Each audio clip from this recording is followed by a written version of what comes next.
Hello दोस्तों, नमस्कार। आपका हमारे चैनल एसएस हिंदी कहानियाँ में बहुत बहुत स्वागत है। दोस्तों, कहानी का आनंद लेने के लिए कहानी को लास्ट तक देखें और कहानी पसंद आए तो वीडियो को लाइक और चैनल को सब्सक्राइब करना ना भूलें। तो चलिए शुरू करते हैं। विनी ने सोचा न था कि जिस पिता तुल्य इंसान पर वह विश्वास कर रही है, वह इंसान विश्वास और सम्मान को एक झटके में समाप्त कर देगा। तो क्या वह अपने छलनी तन मन के साथ हार मान बैठ गई? विनी की प्रसन्नता की सीमा नहीं थी। एमए का रिजल्ट निकल आया था, 80% मार्क्स आए थे। अपनी मम्मी सुगंधा के लिए उसने उनकी पसंद की मिठाई खरीदी और घर की तरफ उत्साह से कदम बढ़ा दिए। सुगंधा अपनी बेटी की सफलता से अभिभूत हो गई। खुशी से आंखें झिलमिला गई। दोनों माँ बेटी एक दूसरे के गले लग गई, एक दूसरे का मुंह मीठा करवाया। घर में दो ही तो लोग थे। विनय के पिता आलोक का देहांत हो गया था। सुगंधा सीधी साधी हाउसवाइफ थी। पति की पेंशन और दुकान के किराए से घर का खर्च चल जाता था। शाम को वे कुछ ट्यूशन भी पढ़ाती थी। विनी ने ड्राइंग्स एंड पेंटिंग्स में एमए किया था। आलोक को आर्ट्स में विशेष रुचि थी। विनी की ड्राइंग में रुचि देखकर उन्होंने उसे भी इस क्षेत्र में आगे बढ़ने को प्रोत्साहित किया। विनी शाम को कुछ बच्चों को ड्राइंग सिखाया करती थी। पेंटिंग्स के सामान का खर्च वह इन्हीं ट्यूशन से निकाल लेती। सुगंधा ने बेटी को गर्व भरी नजरों से देखते हुए उससे पूछा, अब आगे क्या इरादा है? फिर विनी के जवाब देने से पहले ही उसे छेड़ने लगी। लड़का ढूंढा जाए? विनी ने आंखें तरेरी, नहीं, अभी नहीं, अभी मुझे बहुत कुछ करना है। क्या सोचा है? पीएचडी करनी है। सोच रही हूँ आज ही शेखर सर से मिलाती हूँ, उन्हें ही अपना गाइड बनाना चाहती हूँ। माँ, आपको तो पता है उनमें मुझे पापा की छवि दिखती है। बस वे मुझे अपने अंडर में काम करने दें। मैं भी बाधा नहीं बनूंगी। खूब पढ़ाई करो, आगे बढ़ो। विनी अपनी माँ की बाहों में छोटी बच्ची की तरह समा गई। सुगंधा ने भी उसे खूब प्यार किया। सुगंधा को अपनी मेहनती मेधावी बेटी पर नाज था। रुड़की के आरपी कॉलेज में एमए करने के बाद वह अपने प्रोफेसर शेखर के अधीन ही पीएचडी करना चाहती थी। शेखर का बेटा रजत विनी का बहुत अच्छा दोस्त था। बचपन से दोनों साथ पढ़े थे, पर रजत को आर्ट्स में रुचि नहीं थी। वह इंजीनियरिंग कर अब जॉब की तलाश में था। दोनों हर सुख दुख बांटते थे। एक दूसरे के घर भी आना जाना लगा रहता था। दोनों की दोस्ती के कारण दोनों परिवारों में भी कभी कभी मुलाकात होती रहती थी। विनी ने रजत को फोन कर अपना रिजल्ट और आगे की इच्छा बताई। रजत बहुत खुश हुआ। अरे, यह तो बहुत अच्छा रहेगा। पापा बिल्कुल सही गाइड करेंगे। किसी अनजान प्रोफेसर के साथ काम करने से अच्छा यही रहेगा कि तुम पापा के ही अंडर में काम करो। आज ही आ जाओ घर, पापा से बात कर लो। शाम को ही विनी मिठाई लेकर रजत के घर गई। शेखर के पास कुछ स्टूडेंट्स बैठे थे। विनी के बचपन से ही घर में आना जाना था। वह निसंकोच अंदर चली गई। शेखर की पत्नी राधा विनी पर खूब स्नेह लुटाती थी। रजत और राधा के साथ बैठकर विनी गप्पे मारने लगी। थोड़ी देर में शेखर भी उनके साथ शामिल हो गए। दोनों ने उसकी सफलता पर शुभ आशीष दिए। उसकी पीएचडी की इच्छा जानकर शेखर ने कहा, ठीक है, अभी कुछ दिन लाइब्रेरी में सभी बुक्स देखो। किस किस टॉपिक पर काम हो चुका है, किस टॉपिक पर रिसर्च होनी चाहिए, पहले वह डिसाइड करेंगे, फिर उस पर काम करेंगे। अभी कॉलेज की लाइब्रेरी में काफी नई बुक्स आई हैं, उन पर एक नजर डाल लो, देखो क्या आइडिया आता है तुम्हें। विनी उत्साहपूर्वक बोली, सर, कल से ही लाइब्रेरी जाऊंगी। शेखर कॉलेज में विनी का पीरियड लेते थे। विनी उन्हें सर कहने लगी थी। रजत ने हमेशा की तरह टोका, अरे, घर में तो पापा को सर मत कहो, विनी अंकल कहो। विनी हंस पड़ी, नहीं, सर ही ठीक है। कहीं अंकल कहने की आदत हो गई और क्लास में मुंह से अंकल निकल गया तो क्या होगा, यह सोचो। सब विनी की इस बात पर हंस पड़े। विनी ने जाते जाते शेखर के रूम में नजर डाली। शेखर की पेंटिंग्स की प्रदर्शनी लगी रहती थी। वह शेखर का बहुत सम्मान करती थी। हर पेंटिंग में स्त्री के अलग अलग भाव मुखर हो उठे थे। कहीं शक्ति बनी स्त्री, कहीं मातृत्व में डूबी स्त्री आकृति, कहीं प्रेयसी का रूप धरे मनोहारी आकृति, कहीं आराध्य का रूप लिए ओजपूर्ण स्त्री आकृति। शेखर के काम का मन ही मन सराहना करती हुई विनी घर लौट आई और सुगंधा को शेखर की सलाह बताई। अगले दिन से ही विनी लाइब्रेरी में किताबें पढ़ने में बिजी रहने लगी। 15 दिनों की खोजबीन के बाद उसे एक विषय सूझा। वह उत्साहित ही शेखर के घर की तरफ बढ़ गई। उसे पता था रजत अपने दोस्तों के साथ कहीं गया हुआ था। राधा तो अक्सर घर में ही रहती थी, पर शाम को जिस समय विनी शेखर के घर पहुंची, राधा किसी काम से कहीं गई हुई थी। शेखर घर में अकेले थे। विनी ने उन्हें विश किया, उनके हालचाल पूछा आंटी नहीं है? उन्होंने कहा अभी आ जाएंगी। बाकी स्टूडेंट्स नहीं हैं? नहीं, आजकल उन्हें कुछ काम दिया है, वह पूरा करके आएंगे। सर, मैंने लाइब्रेरी से काफी कुछ देखा। भारतीय गुफाओं में भित्ति चित्रण, इस पर कुछ काम कर सकते हैं। हाँ शाबाश, कुछ विषय और देख लो, फिर फाइनल करेंगे। शेखर आज उसके सामने बैठकर जिस तरह उसे देख रहे थे, विनी कुछ असहज सी हुई। वह जाने के लिए उठती हुई बोली, ठीक है सर, मैं अभी और पढ़कर आऊंगी। सच है, गृहस्थ हो या सन्यासी, सभी पुरुषों के अंदर एक आदिम पाशविक वृत्ति छिपी रहती है। किस रूप में, किस उम्र में वह पशु जाकर अपना विभक्त रूप दिखाएगा, कुछ कहा नहीं जा सकता। रुको जरा विनी, मेरे लिए एक कप चाय बना दो, कुछ सिरदर्द है। विनी धर्म संकट में फंस गई। उसका दिमाग कह रहा था फौरन चली जा, पर पिता की सी छवि वाले गुरु की बात टालने की हिम्मत भी नहीं हो रही थी।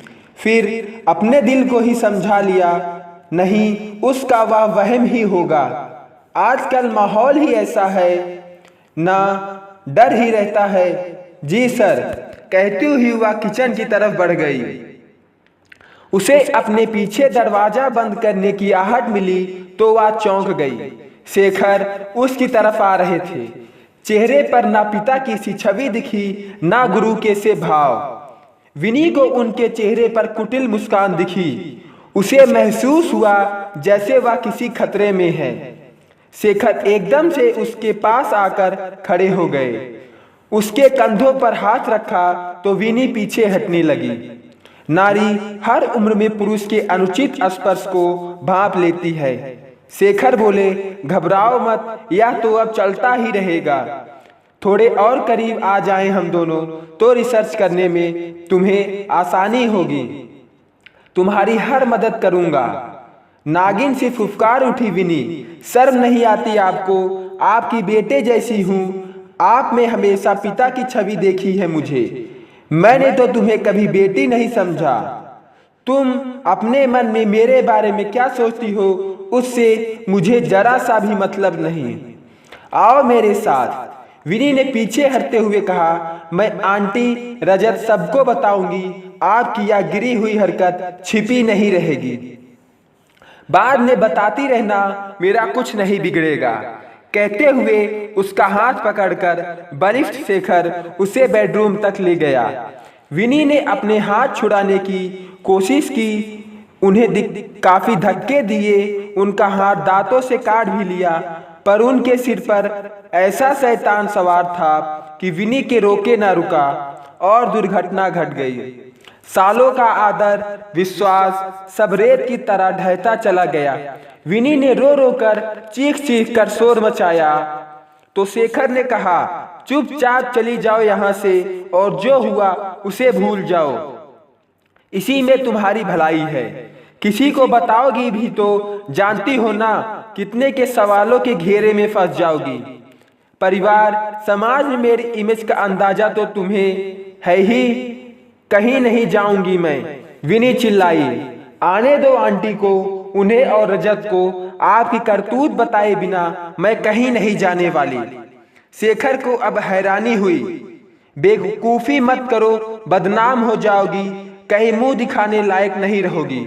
समाज रोज तुम पर ही नए नए ढंग से कीचड़ उछालेगा। पुरुष का कुछ बिगड़ा है कभी? विनी नफरत भरे स्वर में गुर्राई, आपने मेरा रेप किया है, आप मुंह दिखाने लायक नहीं रहेंगे। शेखर ने तो सोचा था विनी रोध होकर चुपचाप चली जाएगी, पर वह तो अभी वैसी की वैसी बैठी हुई उन्हें गालियां दिए जा रही थी, हिली भी नहीं थी। इस स्थिति की तो उन्होंने कल्पना ही नहीं की थी। डोरबेल बजी तो उसके पसीने छूट गए। बोले, भागो यहां से जल्दी, मैं कहीं नहीं जा रही। डोरबेल दोबारा बजी तो शेखर के हाथ पैर फूल गए। दरवाजा खोला, राधा थी। शेखर का उड़ा चेहरा देख चौंकी। क्या हुआ? शेखर इतना ही बोले, सॉरी राधा। क्या हुआ शेखर? तभी बेडरूम से आंटी कहकर विनी के तेजी से रोने की आवाज आई। राधा भागी। बेड पर अर्धनग्न बेहाल, रोने से फैले काजल की गालों पर सब कुछ स्पष्ट करती रेखा, बिखरे बाल, कराहती रोनी विनी राधा की बाहों में निढाल हो गई। राधा जैसे पत्थर की बुत बन गई। विनी की हालत देखकर सब कुछ समझ गई। फूट फूट कर रो पड़ी। शेखर को धिक्कार उठी, या क्या किया? हमारी बच्ची जैसी है या कुकर्म क्यों कर दिया? नफरत हो रही है तुमसे। राधा का रौद्र रूप देखकर शेखर सकपकाए। राधा ने उनकी तरफ थूक दिया। तनमन में ऐसी आग लगी थी कि विनी को एक तरफ कर पास के कमरे में अगले हफ्ते होने वाली प्रदर्शनी के लिए रखी शेखर की तैयार 10-15 पेंटिंग्स पर वहीं रखे काले रंग से स्त्री के महान रूपों की तस्वीरों में कालिक भरती चली गई। विनी को फिर अपने से लिपटा लिया। शेखर चुपचाप वहीं रखी एक चेयर पर बैठ गए थे। दोनों रोती रही। राधा और सुगंधा के अच्छे संबंध थे। राधा ने सुगंधा को फोन किया और फौरन आने के लिए कहा। घर थोड़ी ही दूर था। सुगंधा और रजत लगभग साथ साथ ही घर में घुसे। सब स्थिति समझकर सुगंधा तो विनी को अपनी मृग छोने सी प्यारी बेटी को गले से लगाकर बिलख उठी। रजत ने उन्हें संभाला। रजत ने रोते हुए विनी के आगे हाथ जोड़ दिए। बहुत शर्मिंदा हूं विनी, अब इस आदमी से मेरा कोई संबंध नहीं है। राधा भी दृढ़ स्वर में बोल उठी, और मेरा भी कोई संबंध नहीं। रजत, मैं इस आदमी के साथ अब नहीं रहूंगी। रजत विनी की हालत देखकर फूट फूट कर रो रहा था। बचपन की प्यारी सी दोस्त का यह हाल, वह भी उसके पिता ने। घिन आ रही थी उसे। सुगंधा का विलाप भी थमने का नाम नहीं ले रहा था। राधा कभी सुगंधा से माफी मांगती, कभी विनी से। शेखर को छोड़कर सब गहरे दुख में डूबे थे। वे सोच रहे थे सब रोध होकर अभी शांत हो जाएंगे। राधा कह रही थी, काश मैं विधवा होती, ऐसे पशुपति का साथ तो ना होता। अपरिचितों से तो ये परिचित अधिक खतरनाक होते हैं। ये कुछ भी करें, इन्हें पता है कोई कुछ बोलेगा नहीं, पर ऐसा नहीं होगा। विनी के मुंह से जैसे ही निकला, मेरा जीवन तो बर्बाद हो गया। राधा ने तुरंत कहा, तुम्हारा क्यों बर्बाद होगा बेटी? तुमने क्या किया है? तुम्हारा तो कोई दोष नहीं है। अपने दिल पर यह बोझ मत रखना। इस दुष्कर्म को याद ही नहीं कर रखना। दुखी नहीं रहना है तुम्हें। पाप कोई और करे, दुखी कोई और हो, या कहाँ का न्याय है? राधा के शब्दों से जैसे सुगंधा भी होश में आई। यह समय उसके रोने का कहाँ था? यह तो बेटी को मानसिक संबल देने की घड़ी थी। अपने आंसू पोंछती हुई बोली, नहीं विनी, इस घृणित इंसान का दिया घाव जल्दी नहीं भरेगा। जानती हूं, पर भरोसा जरूर, या भी भरोसा रखो। समझ लेना बेटा, सड़क पर चलते हुए किसी कुत्ते ने काट लिया है। इस दुष्कर्म को कुकर्म मेरी बेटी के आत्मविश्वास की मजबूत चट्टान को भरभरा कर गिरा नहीं सकता। विनी फिर रोने लगी, सिसकते हुए बोली, मेरे सारे वजूद पर कालिक सी पोत दी गई है, कैसे जीऊंगी। रजत उसके पास ही जमीन पर बैठते हुए बोला, विनी, ताजमहल की सुंदरता ऐसे दुष्कर्मियों की खींची कोयले की लकीर से खराब नहीं होती। इस लकीर पर पानी डालते हुए सिर ऊंचा रखकर आगे बढ़ना है तुम्हें। हम सब तुम्हारे साथ हैं।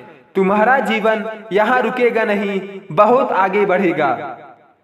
और फिर शेखर की तरफ देखते हुए बोला, और आपको तो मैं सजा दिलवा कर रहूंगा, बस इस हद तक पहुंच जाएगी, इसकी शेखर ने कल्पना भी नहीं की थी।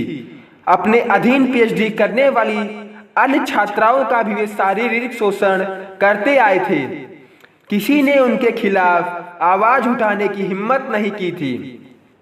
उन्हें किसी का डर नहीं था। इस तरह के किसी भी आदमी को समाज, परिवार या कानून का डर नहीं होता, क्योंकि उनके पास इज्जत पद का ऐसा लबादा होता है जिससे कि नीचे की गंदगी कोई चाह कर भी नहीं देख सकता। वे कमजोर सी आम परिवार की छात्राएं को अपना शिकार बनाया करते थे। विनी के बारे में भी यही सोचा था कि माँ बेटी रो धोकर इज्जत के डर से चुप रह जाएंगी, पर उनकी पत्नी और पुत्र ने स्थिति बदल दी थी। अब जो हो रहा था वे हैरान थे, अकल्पनीय था। पत्नी और पुत्र के सामने शर्मिंदा होना पड़ गया था। राधा उठकर खड़ी हो गई थी। रजत, मैं इस घर में नहीं रहूंगी। हाँ माँ, मैं भी नहीं रह सकता। शेखर ने उपहास पूर्वक पूछा, कहाँ जाओगे दोनों? बड़ी बड़ी बातें तो कर रहे हो, कोई और ठिकाना है? अपमान की पीड़ा से राधा तड़प उठी। तुम्हारे जैसे बलात्कारी के साथ रहकर सुविधाओं वाला जीवन नहीं चाहिए मुझे। माँ बेटा कहीं भी रह लेंगे, तुमसे संबंध नहीं रखेंगे, तुम्हें सजा मिलकर रहेगी। आज अपने बेटे के साथ मिलकर एक निर्दोष लड़की को एक साहस, एक सुरक्षा का एहसास सौंपना है। धरोहर के रूप में अपनी आने वाली पीढ़ियों को भी यही सौंपना होगा। राधा आगे बोली, चलो रजत, मैं यह टूटन या शोषण स्वीकार नहीं करूंगी। अपने घर के अंदर अगर इस घिनौनी करतूत का विरोध नहीं किया तो बाहर भी औरत कैसे लड़ पाएंगी और हमेशा रिश्तों की आड़ में शोषित ही होती रहेंगी। परिवार की इज्जत, रिश्तेदारी और समाज के ख्याल से मैं चुप नहीं रहूंगी। सुगंधा भी विनी को संभालते हुए उसका हाथ पकड़कर जाने के लिए खड़ी हो गई। अचानक कुछ सोचकर बोली, राधा, चाहो तो आज से तुम दोनों हमारे घर में रह सकते हो। रजत उनके पैर में झुक गया। हाँ आंटी, मैं भी आ रहा हूँ आपके घर। चलो माँ, अभी बहुत लंबी लड़ाई लड़नी है, साथ रहेंगे तो अच्छा रहेगा। और विनी, तुम एक भी दिन इस कुकर्मी के कुकर्म को याद कर दुखी नहीं होगी। तुम्हें बहुत काम है, नया गाइड ढूंढना है, पीएचडी करनी है, इस आदमी की रिपोर्ट करनी है, इसे कोर्ट में घसीटना है, सजा दिलवानी है, बहुत काम है। विनी चलो। चारों उनके ऊपर नफरत भरी नजर डालकर निकल गए। अब शेखर को साफ साफ दिख रहा था कि अब उनके किए की सजा उन्हें मिलकर रहेगी। अगर विनी और सुगंधा अकेले होते तो कमजोर पड़ सकते थे, पर अब चारों साथ थे तो उनकी हार तय थी। कितनी ही छात्राओं के साथ किया बलात्कार उनकी आंखों के आगे घूम गया। वे सिर पकड़कर बैठ रह गए थे। वे चारों गंभीर चुपचाप चले जा रहे थे। ऐसे समाज से निपटना था जो बलात्कार की शिकार लड़की को ही सवालों के कटघरे में खड़ा कर देता है, उसके साथ ऐसा व्यवहार करता है जैसे उसने कोई गुनाह किया हो। शारीरिक और मानसिक रूप से पहले से ही आहत लड़की को और सताया जाता है, लेकिन इन चारों के इरादे, हौसले मजबूत थे। समाज की चिंता नहीं थी, लड़ाई मुश्किल थी, पर चारों के दिलों में इस लड़ाई में जीत का एहसास अपनी जगह बना चुका था। हार का संशय भी नहीं था, जीत निश्चित थी। विनी और सुगंधा अकेले होते तो कमजोर पड़ सकते थे, पर अब चारों साथ थे तो शेखर की हार तय थी। तो दोस्तों, आज की कहानी में बस इतना ही। कहानी पसंद आई हो तो कमेंट बॉक्स में ज़रूर बताएं और ऐसी ही कहानियाँ सुनने के लिए चैनल को सब्सक्राइब और बेल आइकन को ऑल पे करना ना भूलें। तो मिलते हैं आपसे अगले वीडियो में, तब तक के लिए नमस्कार।